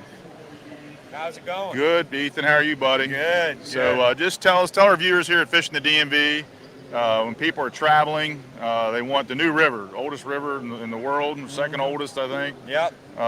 And so those that want to come down and get a guide for the New River, and you also offer lodging as well. So kind of just talk to our viewers, if anybody's headed down south and wants to fish the New River, how to find you and what you guys offer. All right. Well, yeah, we're down in Southwest Virginia. We do guided smallmouth trips on the New River, all inclusive. That's a question I get a lot. We provide your rods, reels, tackle. All I tell people to bring is their lunch and a rain jacket. And then we also have lodging options, which kind of sets us apart. You're making the trip down to the New River, kind of a longer trip from Richmond, Northern Virginia, so you're not going to want to just stay in a hotel after your fishing trip. We have top-of-the-line cabins. They have 5-star reviews on Airbnb, VRBO. And kind of what sets us apart is we offer package deals with the fishing and the cabins. So one we're running at this show is the Spring Trophy Package, probably your best time to catch a giant smallmouth. and it's 2 full days fishing, 2 nights in our cabins for $675 a person. It's a trip for 2 people. That's a good deal. And I have stayed in your cabins. They are very nice. Now, you guys are, you'll guide smallmouth and muskie, is that correct? Yep, we're only booking smallmouth trips right now. Okay. The muskie season is kind of happening right now. Right. But, yeah. And then you're mainly a raft guide service. Yes, sir. But I think, do you still have a jet boat that you run occasionally or no? We mainly just run rafts now. Yeah, mainly just run a raft, so very good. And beautiful river, too. I mean, if you've never been on the new river, it's similar to the Shenandoah, but it's just a beautiful river. Beautiful, and the fishing has just been superb. We kind of went through a little bit of a funk. The biologists say the winter of 2008 was really bad, killed a lot of fish, but the farther we get away from that event, the bigger and bigger and bigger fish we're catching. So the last 2 years on the new river have been definitely the best 2 rivers since I've guiding. You know, Britt Stoudemeyer, who started this business, he said the last 2 years were as good as it was before that 2008. We're hearing a lot of that, And it's too many times we want to try to figure out what happened today, but it's not what happened today. Like you said, it's what happened 6, 7, 8 years or longer ago to maybe a spawn or a fish kill. And it's rebounding, as you said. We're seeing the same thing on the new river. And so it's a good time to book a trip. And so you might have said, but let's say it again. Where do they find you? Where can they find you? Well, I'm here at the show, and then New River Outdoor Co., so newriveroutdoorco.com, and then on Facebook and Instagram. All right, very good, Ethan. We appreciate you, buddy. Thank you. Right on. We just got them set up. All right, guys, here we are, Fish the DMV. We are just continuing our booth marathon here. So, John, tell us what we got going on right now. Yeah, so just a bunch of custom airbrushed crankbaits and a little couple top waters left. Sold most of it over the course of the last couple days, but all custom hand painted here in Richmond, Virginia. And Gamakatsu hooks and Spro hardware on everything. And yeah, that's basically it. Dude, that's freaking awesome. Now, do you guys have a website? If people want to reach out to you, see what you guys have, like, how can they find you? Yeah, so the website is TSALures.com. It doesn't have nearly the kind of inventory that is on display here. So the best way really is just to direct message me on Instagram or just text or email, and we can kind of talk through whatever it is folks want. I do a lot of custom requests, and most of my newer designs are going to be up on Instagram more so than they are the actual website, but it's a work in progress. Right on. Sir, thank you so much. We really appreciate your time. No worries. And guys, we're continuing our coverage here of day 3 of the Richmond Fishing Expo, and we're just going to keep on moving. We got Got another one? Yeah, I was thinking we go to Pro Tech, which is David Smith and Hunter Smith's booth right down there. I always wanted to ask them about that, like, are they actually related? But I don't know, because Hunter just never smiles, and Dave never stops. So maybe that's genetic, maybe that's not. I don't know. I just want to say, too, speaking of teams, yourself and your wife, Carly, there make an excellent team. We're doing the best we can with no sleep and a lot of caffeine. You bring a lot of content, a lot of information. I think we're going to go right over here, this one here.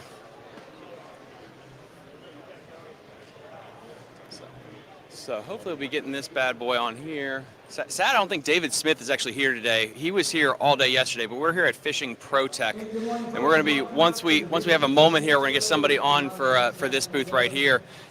You ready to come on, boss? Yeah, we're live right now. Hunter Smith told us to come on over here and pester you. Thanks. So here's your microphone, and then basically we're live streaming. What do we got going on here? Could you tell people at home what's going on? Okay, so this is Fishing Pro Tech. He's known for high-end baits. He was one of the first manufacturers to bring in mega bass to the country. Knows the owner well. He's come over from Japan, fished with everyone. And then myself, I'm helping him today, but I have Glamour Shad spinnerbait that we're bringing back. We're pretty big here on the East Coast for a number of years, and it kind of took a break, but we're back.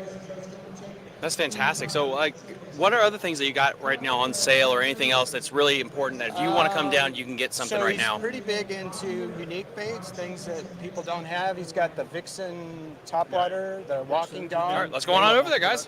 Vixen only releases them about every 2 years. Oh, wow. So this is a rare opportunity. Oh, you're there. Get They on in there. sell for eBay for tons of money most of the time. The They're Vixen so hard sells to for get. that much? Wow. Yeah. What's your favorite color Vixen? I think bone is the best. The bone is the best? But I have quite a few bones. I got the old school. That chrome, though. Ooh, that one Yeah. looks really good, too. And the green top there is the one of the original heavy colors. But again, he's going to bring in a lot of stuff from Japan. So you've got depths, you've got Kiera frogs, jackal. Again, so you can go through here, as you say, Mega Bass, Yamamoto. We've got stuff from Core Tackle. And if you look, We had a bunch of glide baits and swim baits that have baits. sold out. The glide baits are a really hot thing the past couple of years. Yeah, some of them are $100, but we blew out of all of them. That's amazing. So if people are watching this and they're not going to make it down, how can they find you? Where's your location? And do you guys have an online presence? Yeah, so he's Toronto, Virginia. Yeah. So you can find him, look him up on the web. He's got a website. He's on Facebook. You can contact him direct at the store. If you contact him direct at the store, he will ship to anywhere. He has a number of customers who, every so often, Mega Bass will release special on colors. And so every time he'll get a phone call, he'll pull stock from those people, package them up, ship them off. So it's absolutely, it's pretty easy to find him. Awesome. And then, guys, as always, we're going to continue going booth to booth to finish up our coverage here. The live stream will stay on, so if you guys want to hear it again, just scroll back. You can get the website. Go check them out, and we'll continue our coverage here from Richmond Fishing Expo. Thank you guys so much. I really appreciate it. Thank you. Thank you so much. And we're moving on. Yeah, let's go on. Oh, I guess you do Woods and Water, too. You want to interview CC? We can. We already did CT. I know we got Deep Creek Lures, too. We already did Dip You Creek. did Deep Creek? Yeah, look Good, at us. perfect. Actually, we got more done now than any before. Nice. Like, this guy looks, there you go. Saw these guys before. The men again. He has 2 kids now, so he's Get on in there. So, guys, CC McCotter's Lake Anna Guide Service, Woods and Waters. He's also, again, Guide Service. Going to talk to him here for a second. He's been on the podcast before. He's got a lot of great apparel as well. What's up, Jared? Mr. McCotter. Yeah, and The boys did a great job on their interview with Thomas. We were saying, too, That's it took good. Thomas back to his That's younger good. years when he was fishing for Shenandoah University. And Yeah. Carly asked if he Nice. was jealous, wish he was young again. Don't we all? Well, youth, I'm telling you, is it wasted on youth, or is it, That's right. now that we know what we know, we want to be that age again? That's right. And the connection too, Mitchell, this is his father, and I saw the post, we were talking yesterday when the boat was pulling off and they were going to their tournament. It was kind of cool, Yeah, and I'm yeah. sure it was cool for Dad as well. So tell us a little bit about Lake Anna. It's fishing great, and Yeah, it then is. Woods and Waters, and then your product here Yeah. too for the viewers. Thank you, Jared. I appreciate that. So Woods and Waters, I would say there's a few really strong outdoor brands in Virginia. Obviously, Jake's would be one of them, but and Green Top would be another one. And Woods and Waters, strong outdoor brand after 30 plus years of readership. Starting to expand into YouTube. We have our YouTube channel starting to be populated with, exclusive content, tips, and things like that. So we come out every month. It's the fishing and hunting publication for the state. And obviously Lake Anna is where our corporate headquarters is. And we do a lot of fishing there for almost 30 years now. I've guided there with 5 other strong men with hearts of gratitude for being able to do what we like to do. Day in and day out in all weather conditions and almost all weather conditions. Putting people on fish. Yeah. We try, and we got a growing saugeye fishery, and obviously our wiper fishery is. We're thinking maybe this year could be the year that we take the state record from wow. Plater. Wow. Yeah, with 15-pound plus fish. So a lot of good momentum. I've never really thought about that. I knew, like we talked about the New River too, how they hold the smallmouth record. Never really thought about though, like state records, and we talk about different certification stuff. But that's pretty cool when you think of competition between lakes and bodies of water. But it's dynamite right now. I'm hearing the Florida strain. There's John that was too. saying he was talked to Odenkirk this week. They're going to start making a presence at some of the tournaments because he's saying that strain is about 3.5 pounds right now. I'm guessing is what I he think was it's saying. bigger. Make it a I bit think that's bigger. very conservative. I think some of them, the really smart ones, Okay, that just follow around the schools of Right. herring, I think they're pushing 6 now. I really do. Wow. They look a little bit different. Yeah. We're catching some bigger ones. That's awesome. Certainly some guaranteed 5s. And now, and we got some of our customers, Rick, I'm thinking of Rick, the Marine veteran. He loves you guys. Rick Barrow. Barrow. A tough old and Marine. He's with you guys all the time, and so loves it. Where can people find, if they want go out on a guide service, where do they find you? So the best way to do it, we like to train you. We want you to go to McCottersLakeAnna.com first, okay? And then find out what trip and the rates, and then we want you to let us know what your preferred dates are, and we'll try and accommodate you there. Mm-hmm. So it's McCottersLakeAnna.com, and everything for Woods and Waters at woodsandwatersmagazine.com. Very good. You've been a great ambassador, as we've said before, and we Thank you, Jared. Yep. And appreciate your time with us, too. Yes, sir. Thank you so much. All right. Thank Awesome. you, guys. Guys, it's been an absolute whirlwind of a day. I think we got almost 70 to 80% of the booths done now. Most of them done, I think, I think we did Deep Creek. Buka was one that was I don't think we did yet. We could go run by there. Yeah. Buka is not here, by the way, but we can at least go talk to them about their swim baits. That's a popular item. Oh, dude, that's really hot. That and kayaks really are the hot things. And then I guess, I don't know if you've already mentioned this on the show. Can we mention about the kayaks and the Jake's Bait and Tackle? Is that something that can be officially promoted yet, or we want to wait on that? The kayak show, you're saying? No. Is Jake's going to be doing something? I hate throwing stuff out in case it doesn't happen, but yeah, we're looking at a Jackson line, Jackson kayak. My sister, I don't know if she's put an order in yet, but we have gotten approval to be able to carry that line, which is pretty good kayak line. Yeah, that's really awesome. We got Mega and we got the Strike kayak show February 24th. Too. A kayak show at Jake's. Yeah, we're going to be promoting that soon. Kayak show. Basically, this is how it works. It's not just a kayak show, like just new kayaks. That's not what we're doing here. It's like a car show vibe. It is you get to bring your pimped out rig. There's different categories. Show off your cool kayak and how it's rigged. We have judges go around, and you can win prizes at the end of the day. We're going to have food there. I think it's going to be donuts and ice cream, the stuff that just makes you live so much longer. We're going to have special guests. We're going to have rod builders. It's going to be like a whole deal. Now, we got two booths. And with that said, too, if you're thinking about getting a kayak, it's a great opportunity to come in and see different brands of kayaks, see how people are rigging kayaks. And so it's not just for people with kayaks. Come and see if you're thinking, man, I really like to get a kayak, but I'm not sure, what to get. So it's a great opportunity. February 24th, and go ahead. Right, no, I love it. So we got to, last year, guys, we got to actually interview Mike Buka on the podcast. We have the brains, honestly, behind the operation right here. If you have a moment here, just to hype up. So I guess if you're living under a rock, these things are called swim baits, glide baits. Like, what do we got going on here? I mean, you have a mixture of everything. I mean, they're all generally just swim baits in general. Now, you do have different types of swim baits. You have your glide baits all throughout this whole case here.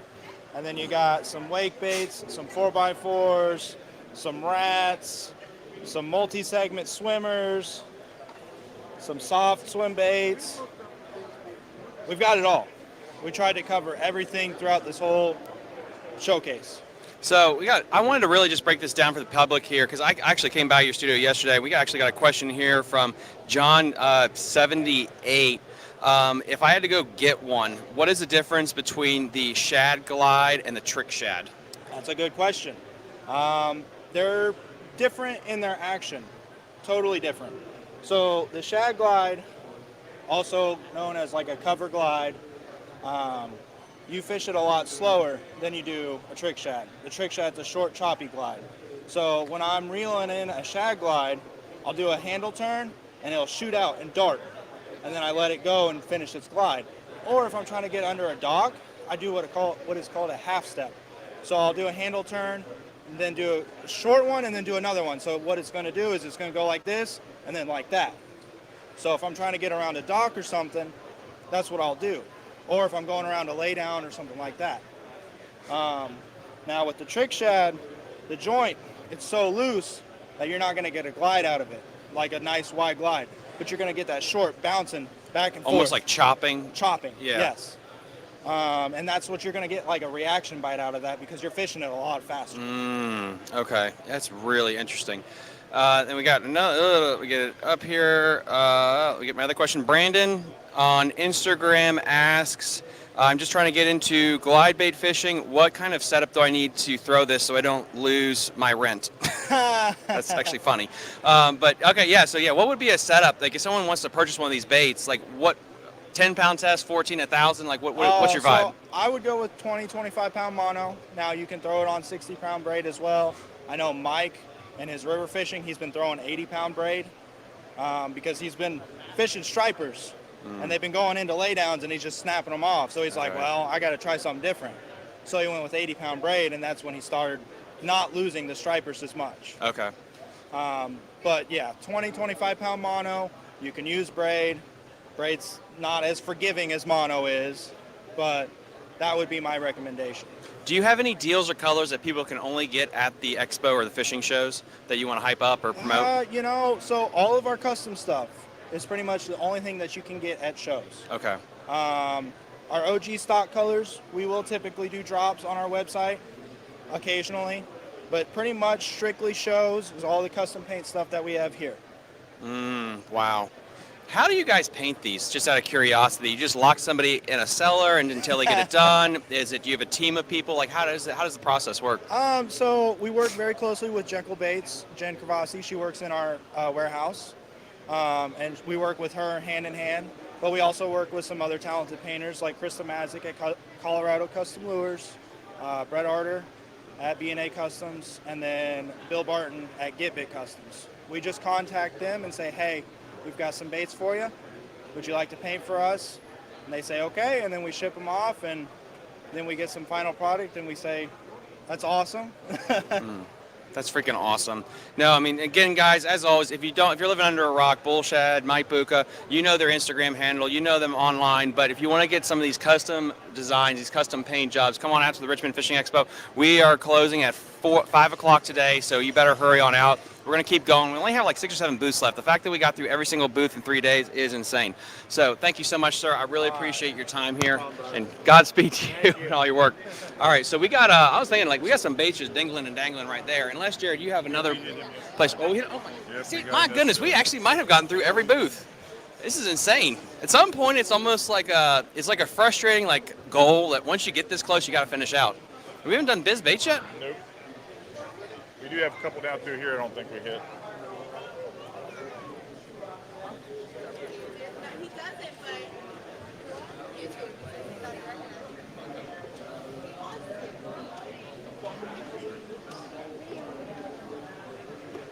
Did we get them done?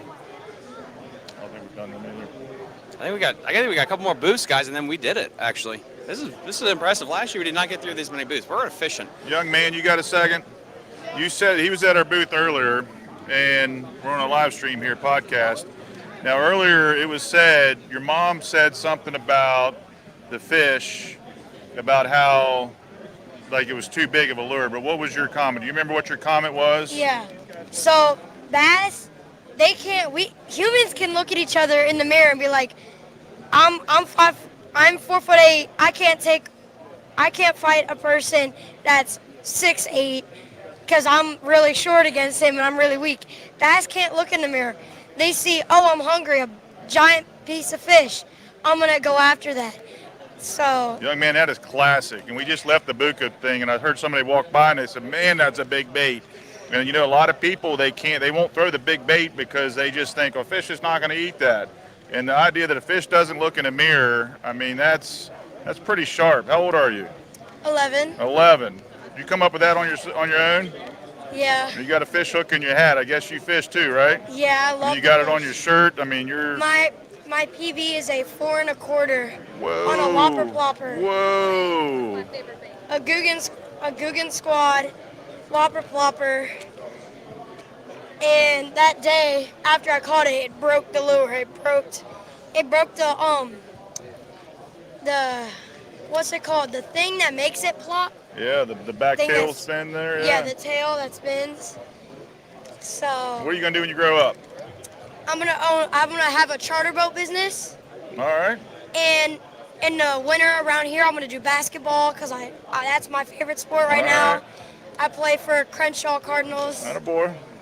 And in the summertime, spring, I get up early morning, get on the boat, and Got it figured out. 11 years old. fish. I love it, buddy. Appreciate it.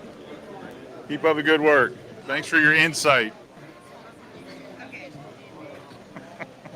You're welcome, guys. Thank you. And we're moving on. We're moving on here. We got Pro Tackle Craft Lures. We got so many more things. What have we not hit? I mean, Jared, what do you see that you really want to look at? Anything else? Because we've hit so many times. I know, we've absolutely taken up everything right now. I'm trying to figure it out. Guys, what do you guys want to see right now? me take We a can look hit right Biz here. Baits. We haven't done Biz Baits, right? I don't think we've done Biz Baits. All right, let's hit Biz. Hey, Jared, Fishing the DMV, local podcast run by Thomas here, and Biz Baits. Yeah, Tell us absolutely. about it. Hype her up. Yeah, I mean, Your mic, dude. Your mic. here we go. Why should people buy Biz Baits? Yeah, so we're based out of the Charlotte, Lake Norman area, not too far from here. But yeah, we make everything in-house. All of our plastic starts from scratch. All the lead products start from scratch as well. But on the plastic side of things, we demonstrate here in the tank. Yeah, let's go look at the tank, see what you got.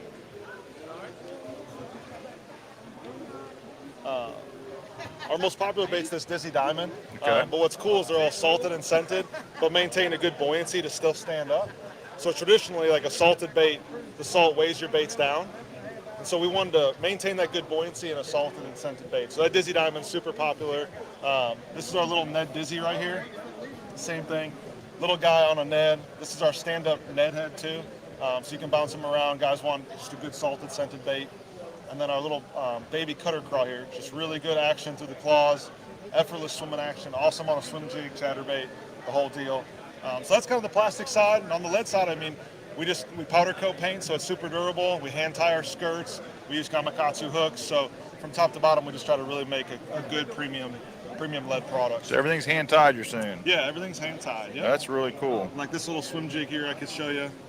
Put it in the hand for you. We epoxy the eyes in, so the eyes are super durable. Like I said, the paint's powder coated again, so it's super durable. We hand tie the skirt so it doesn't fall off. So top to bottom, we just try to make some quality stuff for you guys. Good quality. Yeah. Where do people find you? BizBaits.com. We're also on Tackle Warehouse. We're in some independent stores across the country. Not big box retail, but find us on social media, Biz Baits, and we'll have a good time with it. Good stuff. Thanks Yeah, so much. absolutely. Appreciate your time. Yeah, it's great meeting you guys. All right, we're still moving. We're still going here. We got a couple more that we want to hit up here before we take our lunch break. We go ProCraft tackles, actually. Oh, those look pretty cool. Jared's caught a scent of something. So I would talking to our guys. Christopher is doing the spinnerbait, buzz bait deal, and then you got Cade tying flies. This market and what you're seeing here, like you're kind of combining the two. And this, looks like a bucktail. This is not something you see every day. No, it's not. I think the salt guys probably do more of this kind of thing, but the freshwater guys I don't think have caught on to. But you're also seeing Jeff Little, like he promotes some stuff like this. Oh, look at this over here. We got ProCraft. Oh, wow. Those are really, these rings right. This is more like a smallmouth jig, right? Yeah, smallmouth, almost like a smallmouth crappie. And that's, again, a lot of crappie fishermen. And let's just take a glance over here while we start hyping it up. Right through here, just do a nice panning shot of these bucktail jigs. While I'm gonna go grab them real quick.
So, all right. One thing before we leave this. Pro Tackle Crafters, yeah, that looks really good. I've had some guys, and I probably shouldn't reveal this, but, I have tied a little bit, but we'll have guys come in and they'll get the hook, and they'll have me tie some marabou and some hair on it, and they'll take it up to the Susquehanna River and fish like a Ned. And what you're seeing right here is, I don't want to say it's a secret, but some kind of marabou. Some people aren't, a lot of people aren't doing that, and because that natural hair, marabou and fur, it almost breathes in the water and it looks alive. This is something that would definitely work. And what's cool, I tie them, but then guys will learn to tie. It's not hard. The skill set is not hard on that. You get the materials, and next thing you know, you're tying up your own little patterns. How are you, sir? Hey, doing great. Tell How us a little bit about your product. We were just talking about how this is a little bit different than the traditional rubber skirts. Absolutely. Yeah, a lot of people don't see this very often. So that's genuine bucktail is what that is on our spinnerbaits, chatterbaits, and buzzbaits here. We just started tying those in the middle of last year. And then that's hackle saddle is what we use. And then these are called dragon tails. It's more of a synthetic fiber. And we sell them, with the trailer or without the trailer. And those just have a wild and crazy action, so. Everything hand-tied, looks Hand-tied, I hand-tie everything, start to finish, in-house, centrifugal cast everything. And what do you have right here? So that is zonker strips. A lot of people know them as rabbit hair. Rabbit hair, just another one of them things. It's on our Ned heads. It's a flick jig head is what we call it. Just a different take on Ned fishing and finesse fishing, which I'm from Ohio, so, we have fish. We don't have real big fish, so we're constantly trying to figure out how to catch and fish. Every 12-inch fish matters to us. Right. So yeah, finesse fishing is big there at the house. Absolutely. And I think, I keep saying this, but even a little marabou jig, it's like seeing this stuff. Your crappie fishermen, yeah, for sure, that go out and are crappie fishing but catch a 5 or 6 pound largemouth. Oh, so yeah, it's not that it happens all the time. Right. Yeah, so yeah. Yes, it works. It does. It does for sure. A lot of guys, power guys, will not downsize and throw this on a spinning rod, but sometimes when the bite's tough and they're finicky, sometimes that's enough to entice them. Yep, that's the thing. Yep. So you guys are out of Ohio? Out of Ohio, yes, sir. Now, where can people find you? Do you have an online presence? I do. I absolutely do. It is ProTackleCraftersLLC.com. Okay. You can find everything and more that you can see at the show. So we have a full line of baits, drop shot weights. We got some catfish sinkers, things like that. We try to cater to every fisherman. Very good. You had a good show? Yeah, absolutely. It's been great. So from this show here, we head down to the East Tennessee Fishing Expo there in Knoxville. Very good. Our next one, yeah, Good absolutely. deal. Y'all going to be there? Or? No, we won't be Okay. there, but I've heard good things about that one. Yep. So it'll be our second year down there. First year here, the second year down there. That's so, right. But had a great time here, so we'll be Good back. stuff. Well, listen, thank you. Yeah, thank you. I really appreciate it, sir. Yeah, thank you. All right, and we're live right now, so you can go back and check it out. All right, let's keep on going, guys. I think we're going to finish up with let's do rod benders, and then we can finish up with tiger baits, and we can get to our lunch break, guys, and then get in. Thank you so much. We're only I want to get 3 more subscribers today, so if you're possible, just click that like and subscribe button. It really helps us out in the algorithm. When we get a chance, we're going to talk to this fine young gentleman here. He looks like he's eager and ready to go. It's been a long weekend, and we're finishing out. So, sir, this is Fishing the DMV. We are live right now. We are going to every booth. It's really helping to promote you guys. What do you got going on here, and what do you have to offer the people? Yeah, absolutely. So we are a mostly a hard bait company, Rod Bender Fishing Co. We're based out of Mansfield, Ohio. I started at 17 years old, custom painting baits, making jigs, spinner baits, anything you could think of.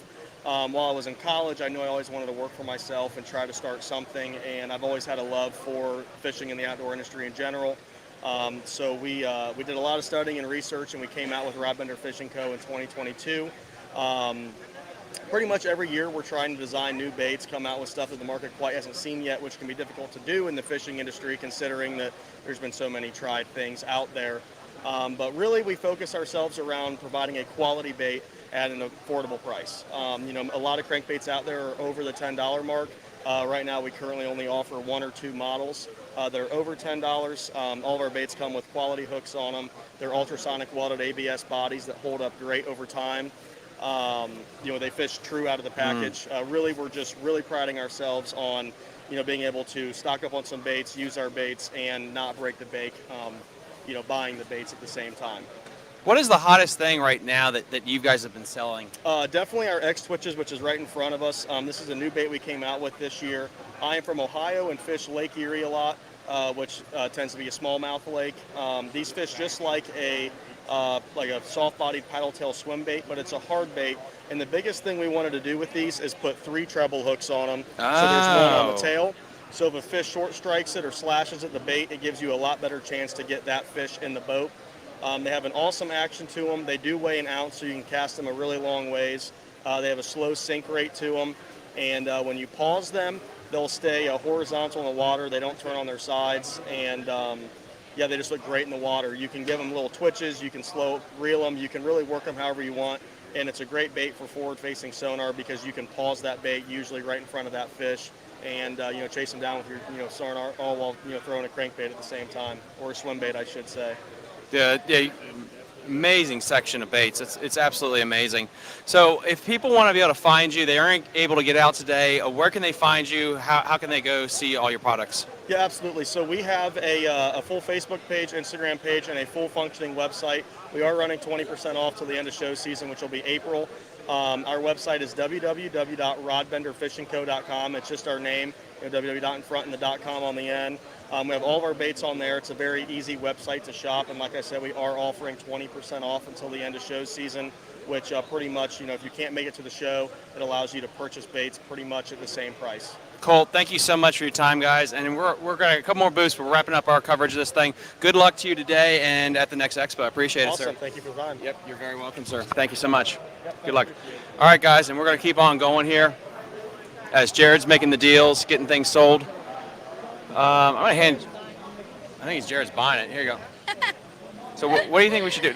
Pan him. What? So right here, like this is what's so good about Fishing the DMV and everything we do, man. We get everyone to sell here, and we are able to make buyers out of even the broadcasters here. How many are you gonna buy? So he's only getting one now. He's excited about that tail. We're always looking for something different, and in the video it does look pretty good. Running 1 to 3 foot. It's like a sexy shad pattern, so just gonna get one for now. Oh my goodness. So we're gonna be moving. I'm sorry. Yeah, we're gonna be moving on here. We're gonna go through here. This is another big thing to look at right here is the Z splinters. I absolutely love these little bitty crankbaits. They're fantastic if you're a creek fisherman. I think if you've known this one YouTuber that lives up near us in Maryland, the PA area, is Fishhawk. Fishhawk really likes to throw these type of baits as well. Really good collection. If you're into creek fishing, into like that really, really shallow pond fishing style, these things are absolutely fantastic here. Give them a shot, and we're gonna keep on keeping on here.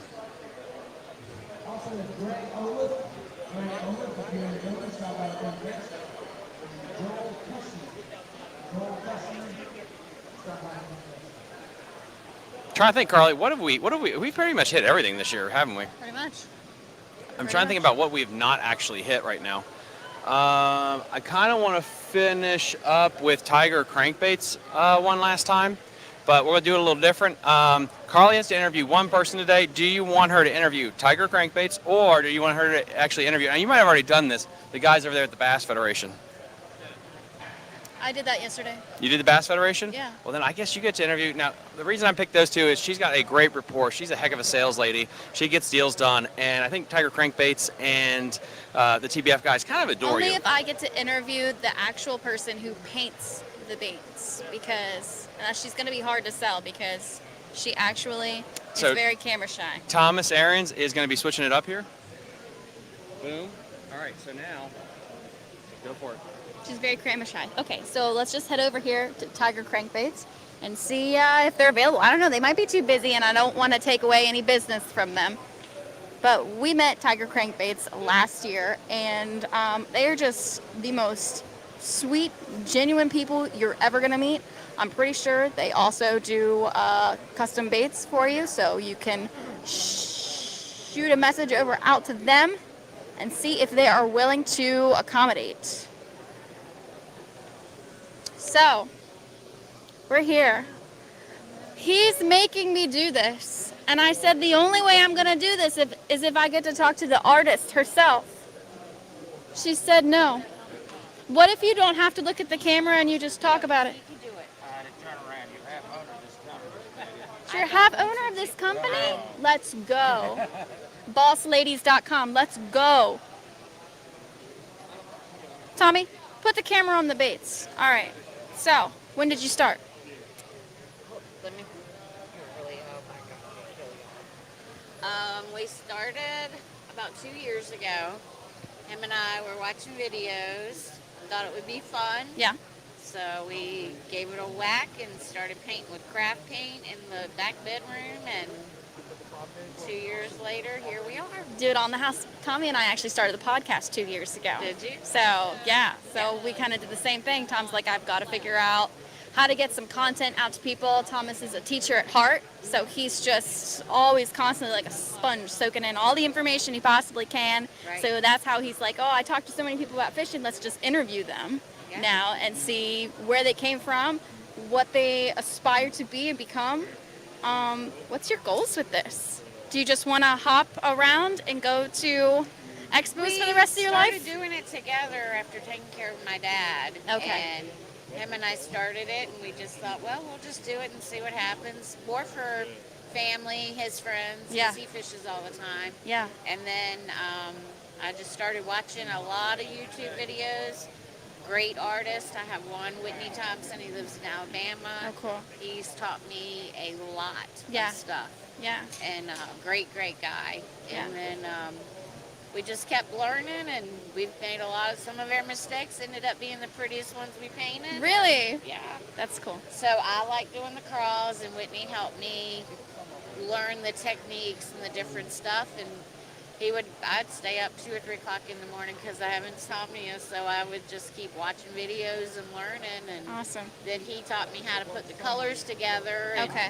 what the guys like to fish with, and we just kind of go from there. He created the crab. Right. He designed the pattern himself and the colors. And last year I came up with the hot cherry crawl, and this year he gets the crab. So we have a little competition going on. Yeah. But of course I'm winning. I was going to say, of course you're yeah, winning. But I let him think he is. Okay. And we just learn from there, just went from there. So we get different blanks. We get our blanks from Sugar Tit. Yeah. In North Carolina. And he gives us different freebies when we place our orders. Yeah. And some of the things like the frog, he sent me one, I painted it, and now we have George and Pickles and Rex. So they've kind of taken off. They're one of our favorites.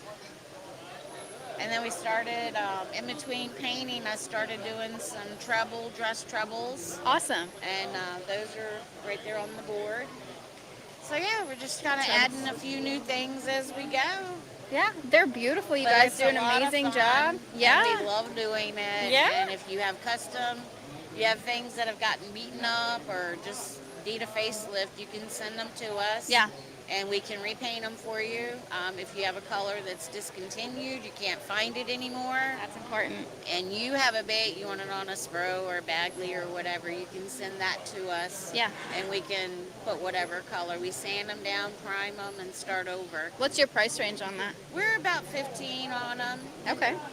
Depends That's on how good. detailed it is. We can kind of go from there. That's the best I've heard all weekend. Yeah, So $15. We have show specials.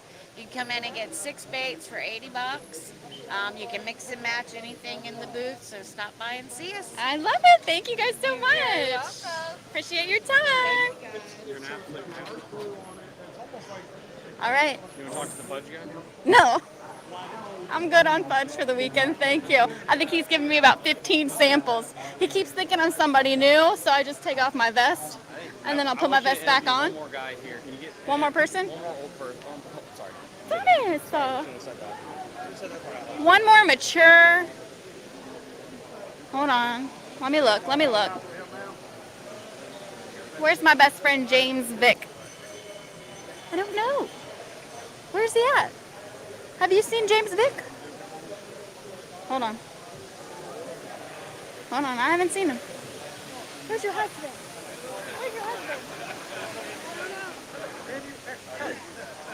She's the brains of the operation. Okay. Do you mind? These guys over here. She says these guys over here. Whoa! Tommy's going to take out everybody. Watch where you're going. This is why he's not the cameraman very often, because he just is taking out another... Stand still. Do you mind saying that again into the microphone? Don't walk away without taking it. Messed up. Don't walk away without buying a raffle ticket. We're giving all this material away today. What is all of this material? Everything that's on this list, it's anything from a $250 Visa card I mean, that's a Nice grill. grill, all the fishing tackle and everything right here. Nice. So, okay. I get a little overwhelmed because I'm seeing a lot of gift bags and a lot of buckets. Do I have to put a ticket in each bucket and it's a different... If you want to get 20 tickets and put it all in for the grill, you can. Okay. Or you can spread them out whatever you want, however you want to do it. Okay. So, and all the ticket raffles put you in the running for the $1,000 Visa gift card? No. Is that a separate one? Yes. Hey, John. Yes. What is the $1,000 gift card? That's separate from this. Yeah, that is separate. That's our annual Federation raffle we use to support our youth and conservation programs all year. Okay. It's we're only going to do a limit of 500 tickets. Okay. So we'll cut it off there. They're a $10 donation. Yeah. And it's for a $1,000 Visa gift card. We'll be drawing that in September. Drawing it in September. Awesome. Yeah. That's super. So you don't have to be here to win it. So if a person can't come here this weekend, but they still want to donate towards that, and you haven't hit your your limit, can they donate? Yeah, they can contact us through our website, vabass.com. Okay. Both our secretary and our president monitor that all the time. Awesome. We also have a Facebook page. Facebook page Just too. look for Virginia Bass Chapter Federation. Awesome. Thank All right. you. Super duper. Let's wrap it up. You're good in front and behind the camera. All right, we're going to be going through here real quick. I think we're going to be going and switching back to the studio, right? Yeah. Stuff to you. You want to shot of your work? Huh? You want a shot of your work? Sure. You got your airdrop to her? You're going to have to airdrop it to her. Actually, yeah. I'm going to go wrap it up, and then you can settle up. Yeah. What we got going on? You going to share some stuff with me? Yeah, just shot of you guys. Nice. While you're doing... Goodness gracious, guys. Woo. It has been a heck of a day. We have over 25 people watching right now, an absolutely crazy crowd here. So we got some cool things coming up. We have Billy Coles of Billy Coles Smith Mountain Lake Guide Fishing Services. It's been a long day, I can't even speak. He's coming on at 1 p.m. He's coming on at 1 p.m. today to do a live broadcast, giving us an update on his life on fishing at Smith Mountain Lake.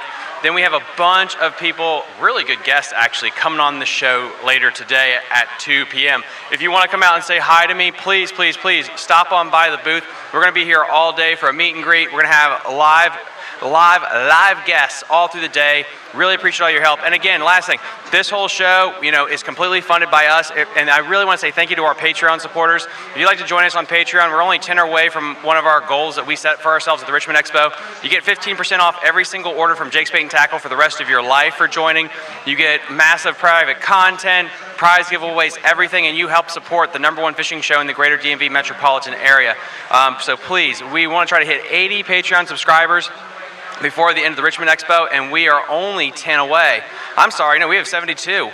We're only 8 away. We're only 8 away from hitting our goal for the Richmond Fishing Expo. So this is the boogie. We are going to be going on a quick commercial break, and then we have Billy Coles coming on at 1 p.m. Again, we're going to have Billy Coles come on at 1 p.m. today. So please tune back in to go see Billy Coles at 1 p.m. and a bunch of other great guests.